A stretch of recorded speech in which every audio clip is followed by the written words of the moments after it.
Welcome back mga neighbor. Ito yung una kong video for 2024. Medyo matagal lang ako nag-upload ulit. Pero gumagawa pa rin ako ng mga content sa TikTok, sa Instagram, tsaka sa Facebook. Medyo nabawasan lang ako ng time gumawa ng content for YouTube. So, for today's video, let's talk about hybrid shooter. So kung interested kang maging isang hybrid shooter ngayong 2024, sigurado para sa itong video.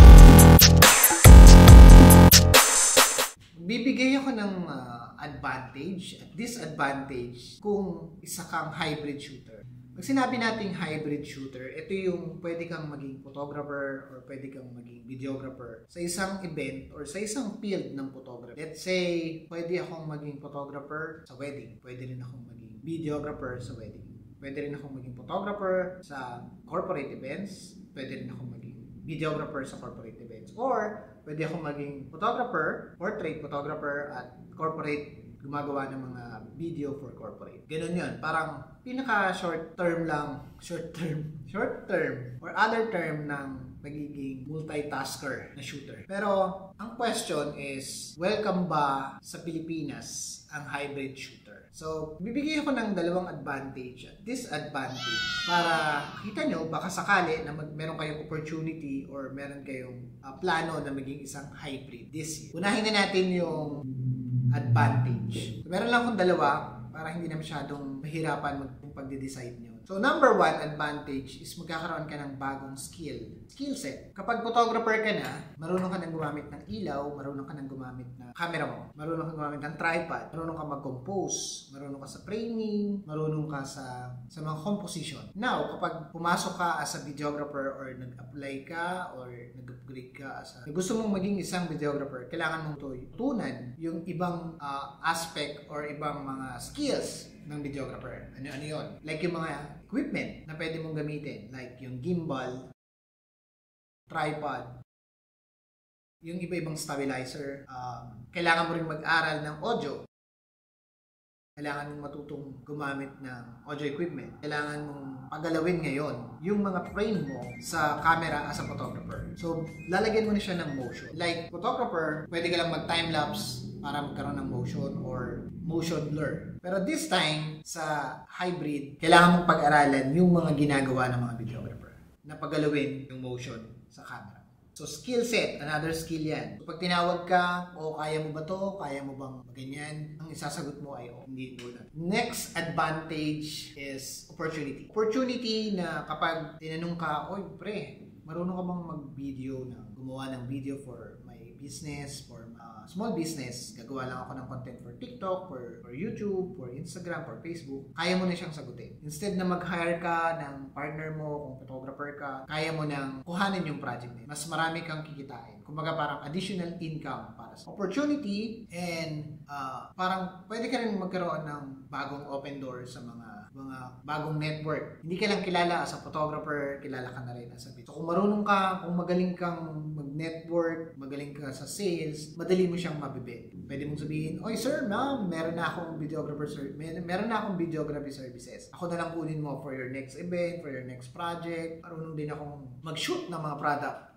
with creative shots. Yun yung mga opportunity. And let's say, sa event naman, pwede kang maging isang, parang sabihin na lang natin, yung term nila na sa wedding, yung main photographer, which is yun yung nagko-cover ng event na hindi masyadong kailangan ng creative shots way ng pag-shoot mo as a videographer. So, kailangan mo lang ng steady tripod, kailangan mo ng quality audio, kailangan mo ng camera and a proper lens. Pwede ka nang maging videographer. Pwede mo nang i-record. Yung mga simple lang ha. Disclaimer, simple lang ha. Hindi ko sinasabi na hindi mo kailangan maging creative kapag main camera ka. So, kailangan mo lang pag-aralan yung gamit mo. Pangalawa, yung ginagawa ng videographer para magkaroon ka ng opportunity to offer your additional skills sa mga taong nangangailangan. Pero bago tayo pumunta dun sa disadvantage naman, kung hindi ka pa nakakapag-subscribe sa channel na to, subscribe now. Kung hindi ka pa nakakapag-follow sa YouTube, kung hindi ka pa nakakapag-follow sa TikTok, Facebook, at sa Instagram ko, hit the link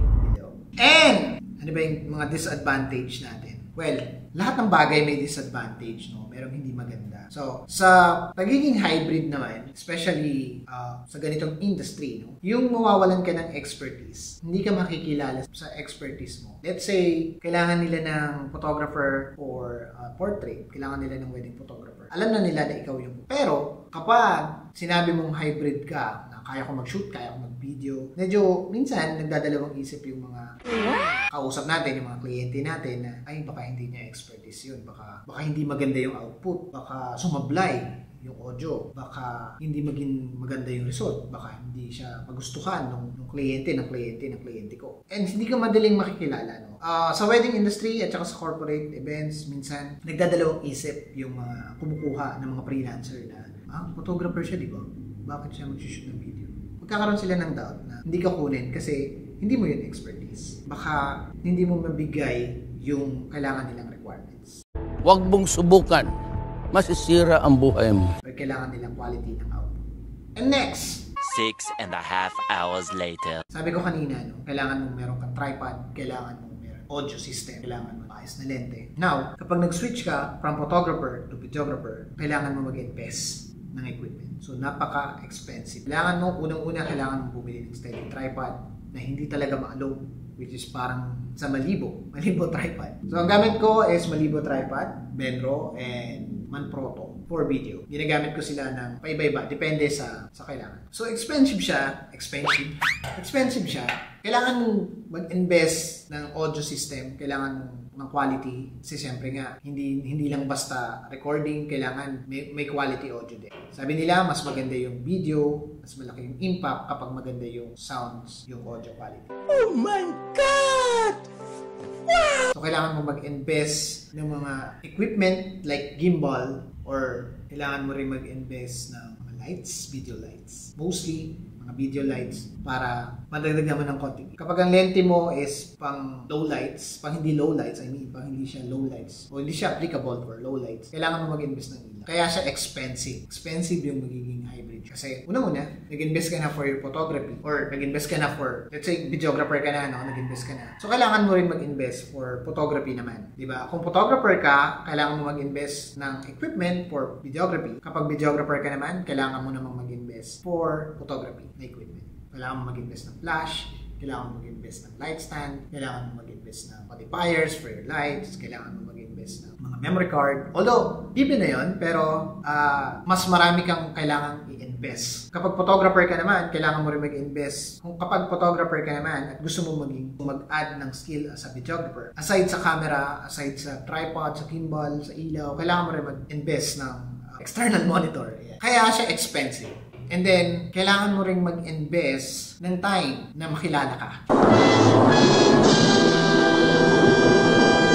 So, marami siyang, yun yung naisip yun. Marami pa tayong disadvantage at advantage ng isang hybrid shoot. Pero, at the end of the day, ikaw pa rin yung magde-decide niyan kung saan ka ba nag-i-enjoy sa ginagawa mo as a content creator, as a photographer or a videographer. At the end of the day, ikaw pa rin na magde-decide kung saan ka mas kumikita. Pero sabi ko nga, isa ring advantage ng hybrid is yung opportunity. Bago matapos tong video na to, meron akong iiwang question sa'yo. Ano ba yung opinion mo sa mga hybrid shooter? Open ka ba for hybrid shooter? Kaya mo bang mag-hire ng hybrid shooter kung isa ka sa mga naghahanap? Kaya mo bang open ka ba for hybrid shooter na as yourself, mag-upgrade ka this 2024 ng equipment? And para sa'yo, ano ba yung mas photographer ka na magiging videographer? Or videographer ka na magiging photographer?